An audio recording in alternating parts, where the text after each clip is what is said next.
Hello, how are you, students? I hope you are enjoying and taking interest. I am once again here with you on online platform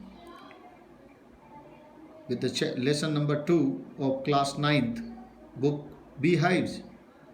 The name of the chapter is The Sound of Music.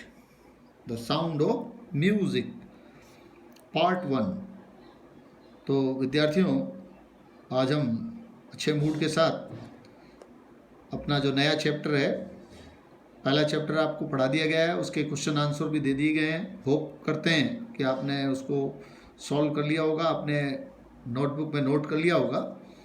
And आपसे request की जाती है कि आप उसको अपने notebook में note करके व्हाट्सएप पर शो भी करें ऑन माय पर्सनल नंबर।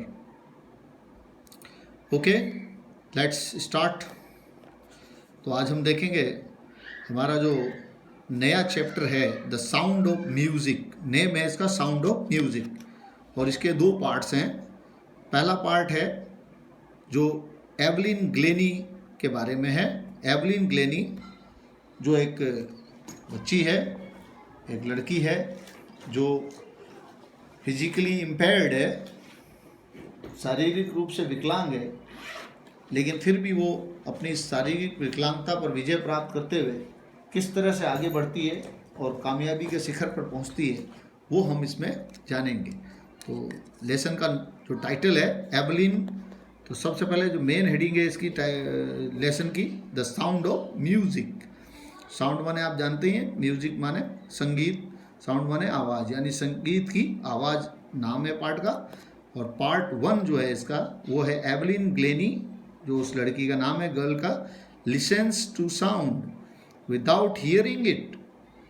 बिना उसे सुने हुए वो उसको सुनती है। ये बड़ी अजीब सी बात लग रही है आपको अपने आप में। ये टाइटल जो है एक स्ट्रेंज टाइटल लग रहा है, काफ़ी अजीब सा टाइटल लग रहा है।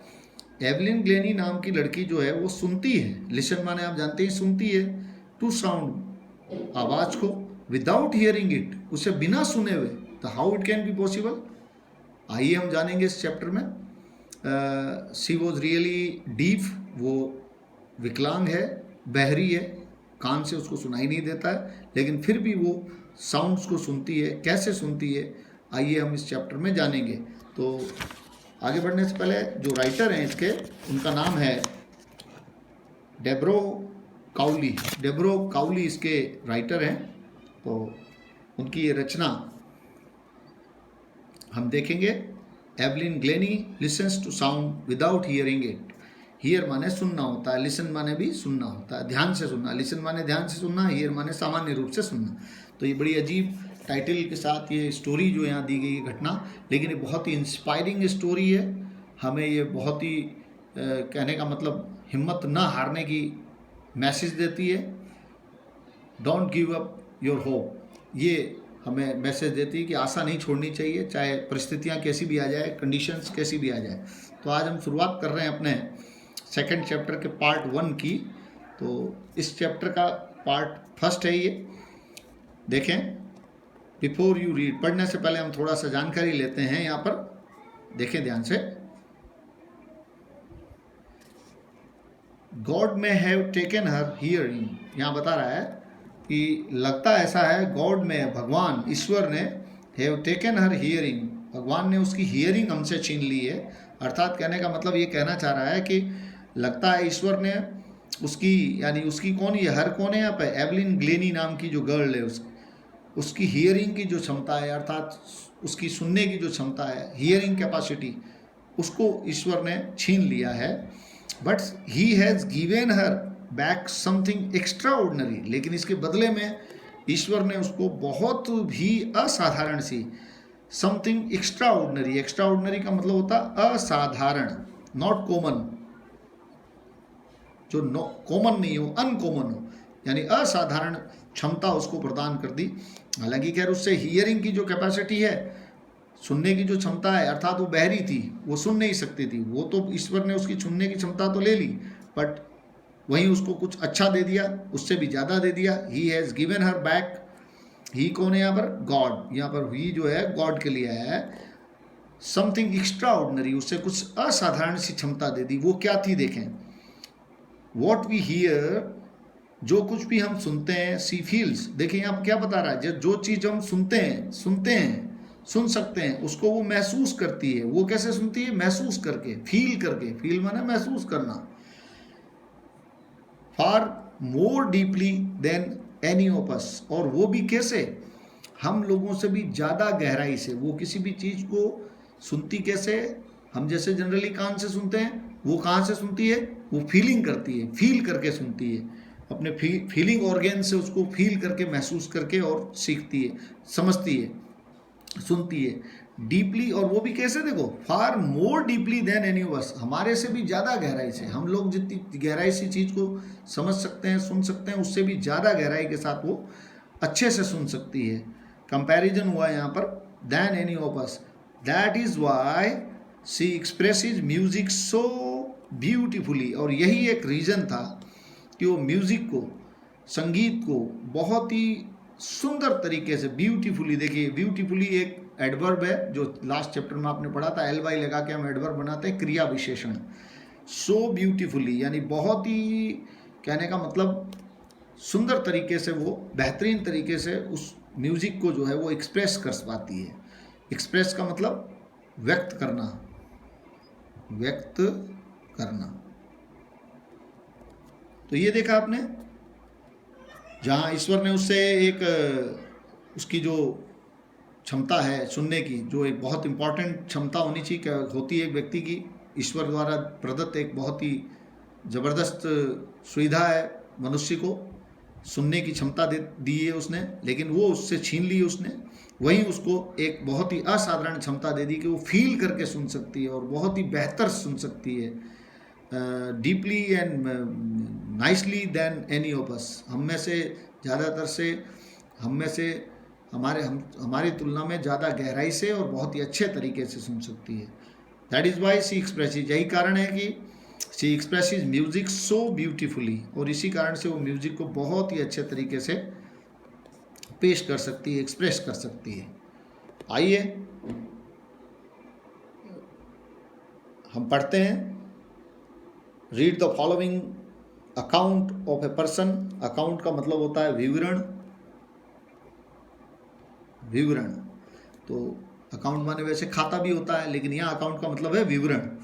पढ़ते हैं हम इस फॉलोइंग यानी निम्नलिखित विवरण को। ऑफ ए पर्सन, एक ऐसे व्यक्ति की, हु फॉट अगेंस्ट, जिसने क्या, हु देखिए एक वर्ड आया यहाँ पर, ये WHO, हु, ये जनरली हम इसको WH वर्ड जानते हैं, लेकिन जब वो अगर किसी भी सेंटेंस में कहाँ आ जाए, वो सेंटेंस के बीच में आ जाए, तो वो रिलेशन मेंटेन कर रहा हो, दो वाक्यों को जोड़ने का काम कर रहा हो, तो वो रिलेटिव प्रोनाउन कहलाता है। तो ये यहाँ पर रिलेटिव प्रोनाउन है, और ऐसे में जितने भी WH वर्ड हैं, अगर वो रिलेटिव प्रोनाउन के रूप में आ रहे हैं तो उनका अर्थ क की जगह ज हो जाता है। जैसे यहाँ पर जो, कौन नहीं, जो, अ पर्सन। तो यहाँ हम पढ़ते हैं, हम पढ़ने जा रहे हैं, अकाउंट पढ़ने जा रहे हैं ऐसे व्यक्ति का, हु फोर्ट, फाइट की सेकंड फॉर्म है फाइट, फोर्ट, लड़ना, अगेंस्ट फिजिकल डिसेबिलिटी, जो कि एक किसके विरुद्ध, अगेंस्ट माने विरुद्ध, फिजिकल डिसेबिलिटी, शारीरिक विकलांगता, शारीरिक विकलांगता, शारीरिक विकलांगता, जिसको हम कहते हैं शारीरिक रूप से जो हमारे अंदर कमी होती है, उस शारीरिक विकलांगता को, डिसेबिलिटी का मतलब होता है विकलांगता, कमी,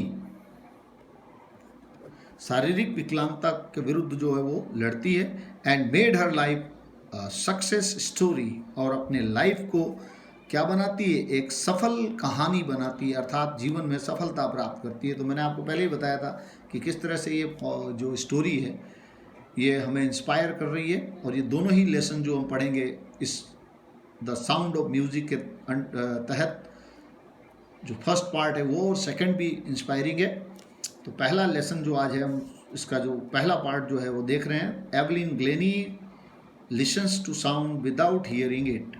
तो अभी हमने कुछ सामान्य बातें जानी कि किस तरह से लड़की जो है वो जीवन में संघर्ष करती है, अपनी न सुनने की जो उसकी स्थिति है, न सुनने की जो कमी है, उसके विरुद्ध लड़ती है और संगीत के क्षेत्र में एक ज़बरदस्त सफलता प्राप्त करती है बाय फीलिंग करके, फील के क्षमता से सुन करके। आइए,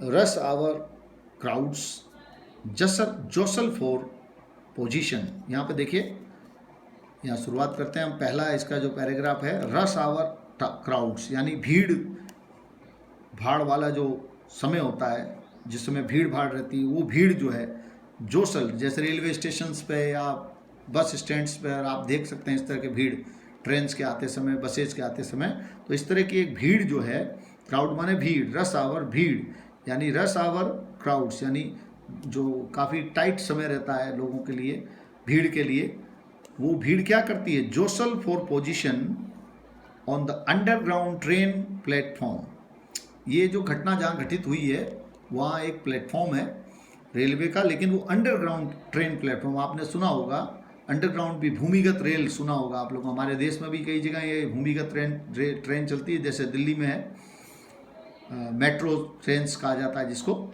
जो अंडरग्राउंड भी चलती है और प्लेटफॉर्म भी उसके अंडरग्राउंड होते हैं। कोलकाता में सबसे पहले इसकी शुरुआत हुई थी। तो यहाँ जो बात कर रहा है, क्या कर रहा है लेखक, कि रस आवर क्राउड्स, यानी बहुत भीड़ भाड़ वाली जो भीड़ का जो समय होता है, उस समय भीड़ जो अफरा तफरी मची रहती है, उस समय जो भीड़ है, जोसल माने होता है पुश रफली, धक्का देते हुए, धक्का देना, बड़े ही जोरदार ढंग से धक्का देना, रफली बुरी तरह से धक्का देते हुए, धक्का देती है फॉर पोजीशन का मतलब स्थान के लिए, सीट के लिए, यहाँ पर जो गाड़ियों में स्थान प्राप्त करने के लिए जैसे धक्का मुक्की होती है, देखते ही हम आमतौर पर हमारे इंडियन ट्रेन्स के स्थिति प्लेटफॉर्म पे यही रहती है, लोग जगह पाने के लिए धक्का देते हैं और अगले को उतरने ही नहीं देते। खैर, तो ऐसा ही एक स्थिति वहाँ पर कहाँ देखी जा रही है, अंडरग्राउंड ट्रेन प्लेटफॉर्म पर, एक भूमिगत रेल प्लेटफॉर्म जो है, स्टेशन है, वहाँ पर एक भीड़ जो है वो अपनी जगह बनाने के लिए लोगों को धक्का देती है।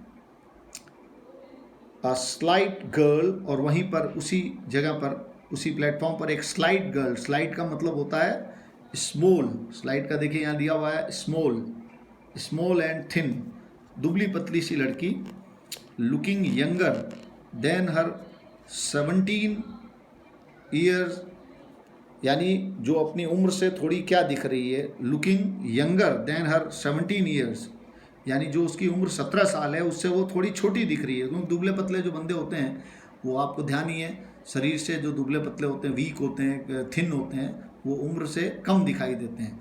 जैसे इसकी उम्र तो 17 ईयर्स है, लेकिन वो लगती थी 12-13 साल की। तो वो लड़की वहाँ एक खड़ी है, वो नर्वस है। क्या है? नर्वस है। नर्वस मीन्स जानते हैं, ये निराश है, घबराई हुई है। नर्वस मीन्स घबराई हुई है।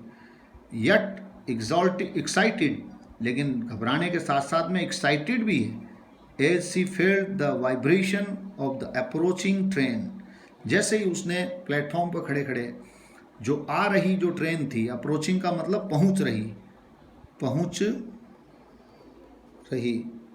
यानी जो स्टेशन पर पहुंच रही, अप्रोचिंग का मतलब पहुंच रही जो ट्रेन थी,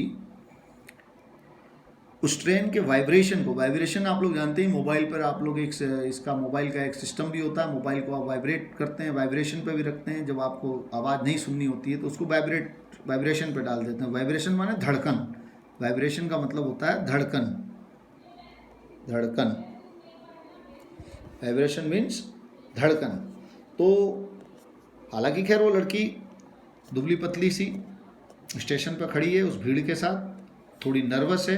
यट माने फिर भी, नर्वस माने घबराई हुई। यट एक्साइटेड माने उत्तेजित, एक्साइटेड का मतलब उत्तेजित,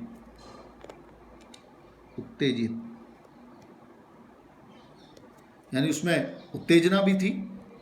और ये विशेष रूप से कब हुई उत्तेजना? एज सी फेल्ट, जैसे ही उसने फील किया, जैसा मैंने आपको बताया वो फील करके सुनती थी कोई भी चीज़ को, जैसे ही उसने महसूस किया the vibrations of the approaching train, station पर आ रही ट्रेन की जो वाइब्रेशन थी, उसकी जो धड़कन जो थी, उसको जैसे ही उसने सुना, हालांकि नर्वस थी लेकिन वो एक्साइटेड हो गई।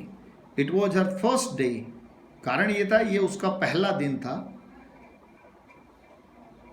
At the prestigious royal academy, जो एक संस्था थी वहाँ पर। प्रेस्टिजियस का मतलब जानी मानी, फेमस, श्रेष्ठ, royal academy of music in London.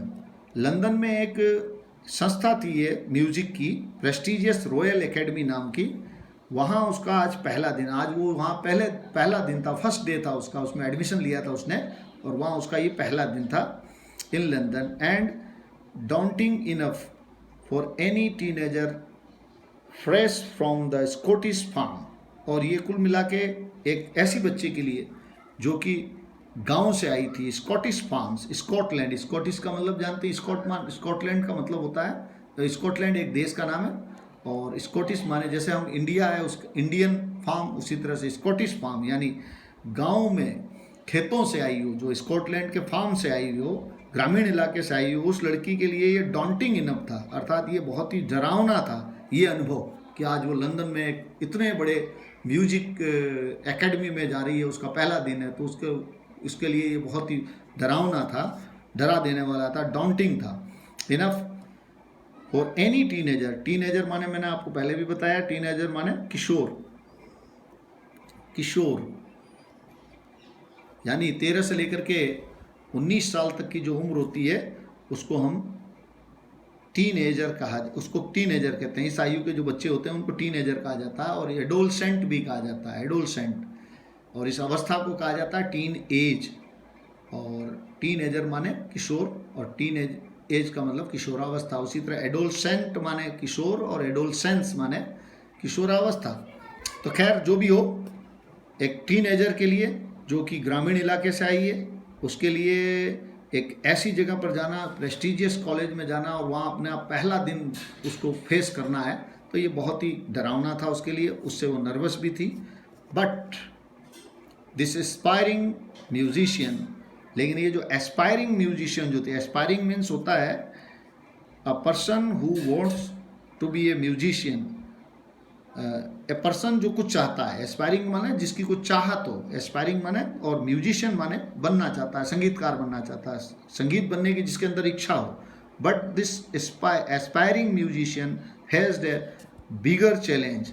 लेकिन ये जो एस्पायरिंग म्यूजिशियन जो थी, ये जो एस्पायरिंग म्यूजिशियन थी, यानी यहाँ एवलिन ग्लेनी की बात हो रही है, इस लड़की की बात हो रही है, faced a bigger challenge.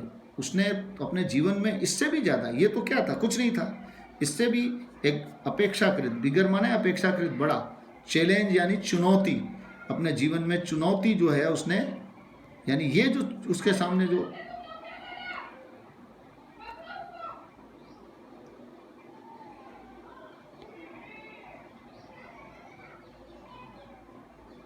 than most, but this aspiring musician faced a bigger challenge. लेकिन ये जो लड़की है, इसने अपने जीवन में इससे ज़्यादा बड़ा जो अपेक्षाकृत चुनौती है उसको उसने जो है पहले ही जिंदगी में झेल रखी थी। दैन मोस्ट, ज़्यादातर दूसरों के मुकाबले में। सी वॉज प्रोफाउंडली डीप। क्या लफड़ा था उसके साथ, उसके साथ क्या समस्या थी, क्या चुनौती थी कि वो प्रोफाउंडली डीप थी, अर्थात कहने का मतलब बहुत बुरी तरह से, वो एकदम बुरी तरह से, प्रोफाउंडली माने बहुत ही ज़्यादा, डीप थी यानी बिल्कुल भी उसको सुनाई नहीं देता था। डीप माने जानते ही हैं, विकलांगता है ये, शारीरिक विकलांगता है ये, एक प्रकार की हमारे फिजिकल कह सकते हैं वीकनेस है, डिसेबिलिटी है, उसका वो सामना कर रही थी। तो उसके लिए ये अपने आप में एक वैसे ही चुनौती बहुत बड़ी उसने पहले से ही सामना कर रखा था। उसके लिए ये वहाँ लंदन में इस म्यूज़िक एकेडमी में जाना और वहाँ परफॉर्म करना मायने इतना ज़्यादा नहीं रखता था जितनी कि उसने इस बड़े चैलेंज को का सामना किया। आइए सेकंड पैराग्राफ देखते हैं इसका। यहाँ तक अब क्लियर हो गया आपका। एवलिन ग्लेनी अब बता रहा है कि किस तरह से उसको ये इम्पेयरमेंट हुई, अर्थात ये वीकनेस कैसे आई, फिजिकली फिजिकल डिसेबिलिटी उसके अंदर कैसे आई, वो किस प्रकार, हाउ सी बिकेम डीफ, कैसे वो डीफ हुई, बहरी हुई, वो जानेंगे। Evelyn Glennie's loss of hearing had been gradual, यानी उसकी जो लॉस ऑफ हियरिंग जो थी, अर्थात सुनने की जो उसकी क्षमता खत्म जो हुई, हैड बीन ग्रेजुअल थी, वो क्रमिक थी, धीरे धीरे। क्रमिक का मतलब धीरे धीरे, धीरे धीरे, धीरे धीरे थी, अर्थात उसकी जो सुनने की जो क्षमता गई, अर्थात वो बहरी जो हुई वो एकदम नहीं हुई, वो धीरे धीरे बहरी हुई। जैसे कोई भी आदमी जो है आँख कमज़ोर होती है उसकी, फिर और कमज़ोर होती है, वो धीरे धीरे फिर ब्लाइंड हो जाता है। उसी तरह से सुनने की जो उसकी क्षमता जो लॉस हुई वो धीरे धीरे हुई। ग्रेजुअल माने क्रमिक या धीरे धीरे, स्टेप बाय स्टेप। कैसे हुई देखिए, her mother remembers noticing something was wrong, और उसकी माँ जो है ये ध्यान देते हुए याद करती है समथिंग वॉज रॉन्ग, कि कुछ गड़बड़ था। When the 8-year-old Evelyn was waiting to play the piano, उस समय जब वो क्या कर रही थी, waiting to play the piano. Piano जो एक संगीत का साधन है, यानी म्यूजिकल इंस्ट्रूमेंट है। पियानो जानते ही हैं, उसके पहले द लगा हुआ रूल है ये, यहाँ जान लें थोड़ा सा हम रूल। किसी भी संगीत के साधन के पहले द का प्रयोग किया जाता है, तो यहाँ इसीलिए द लगा है। तो ये कब हुई गड़बड़, ये जब हुई, उसकी माँ ने कब नोट किया, ये याद करती है, नोटिसिंग समथिंग वॉज रॉन्ग, कुछ गड़बड़ थी। व्हेन द 8 years, जब वो 8 साल की थी, उसकी बेटी was waiting to play the piano, जब वो इंतजार कर रही थी पियानो को बजाने का। दे कॉल्ड हर नेम, तो उसके पेरेंट्स ने उसका नाम पुकारा। एंड शी डिडंट मूव, और उसके नाम को पुकारने पर उसने किसी भी प्रकार की कोई हरकत नहीं की, अर्थात उस पर कोई असर नहीं पड़ा। इसका मतलब उसको सुनाई नहीं दिया, उसने कोई रिस्पॉन्स नहीं दिया। तो उसकी माँ कहती है, I suddenly realised she hadn't heard, मुझे अचानक लगा कि उसने बिल्कुल भी नहीं सुना था। मुझे लगा, ऐसा महसूस किया। रियलाइज माने फील की सेकंड फॉर्म में सिमिलर वर्ड है। Realised, feel, felt. तो मैंने तुरंत, उसकी माँ कह रही है, अचानक मैंने महसूस किया कि उसने शायद नहीं सुना था। सेज इजेबल ग्लेनी, यानी उसकी माँ जिसका नाम है इजेबल ग्लेनी, उन्होंने ये बात बताई। ये हम क्या जान रहे हैं यहाँ पर, कि किस प्रकार वो बहरी हुई। और quite a while Evelyn manage to conceal her growing deepness. For a quite a while, कुछ देर के लिए, कुछ समय के लिए, एवलिन मैनेज टू कॉन्सील माने हाइड करना, छुपाना। हाइड माने छुपाना, कॉन्सील माने छुपाना। तो कुछ देर के लिए एवलिन जो है जैसे तैसे उसने मैनेज कर लिया, व्यवस्था कर ली कि to conceal her growing deepness, अपनी बढ़ती हुई, ग्रोइंग का मतलब बढ़ती हुई, डीपनेस माने बहरेपन को छुपाने की कोशिश की। जैसे हमारे शरीर में हमारी भी कोई कमियां होती तो हम भी छुपाने की कोशिश करते हैं, बट ऐसा होना नहीं चाहिए। हमें तुरंत इसकी जानकारी देनी चाहिए ताकि कोई इलाज किया जा सके। फ्रॉम फ्रेंड्स एंड टीचर्स, अपने टीचर्स और दोस्तों से उसने अपनी डीपनेस को छुपाने की क्या की, कोशिश की।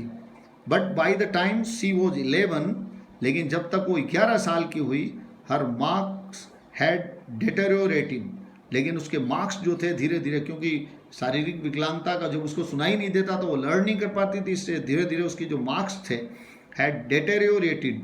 डिटेरियोरेटेड का मतलब धीरे धीरे कम होते गए, क्षय हुआ, उसमें क्षति होने लगी। डिटेरियोरेट का मतलब कम होना, वैसे डिटेरियोरेट का मतलब क्षय हो जाना, खत्म हो जाना, समाप्त हो जाना, लेकिन यहाँ पर उसके मार्क्स का कम हो गए। डिटेरियोरेटेड माने कम हो जाना। एंड हर हेड मिस्ट्रेस अर्ज हर पेरेंट्स, और फिर अर्ज माने रिक्वेस्ट, अर्ज माने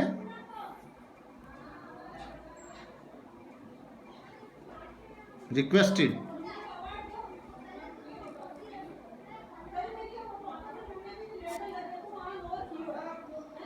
हेड मिस्ट्रेस। तो ठीक है, आज के लिए इतना बहुत है, बाकी हम कल जानेंगे आगे नेक्स्ट वीडियो में इसके बारे में। तो यानी हेड मिस्ट्रेस ने रिक्वेस्ट की पेरेंट्स से to take her to the hospital, to the doctor, इसको डॉक्टर को दिखाई, जैसा कि सामान्य रूप से ऐसा होता है। आज के लिए इतना बहुत है, धन्यवाद, ओके।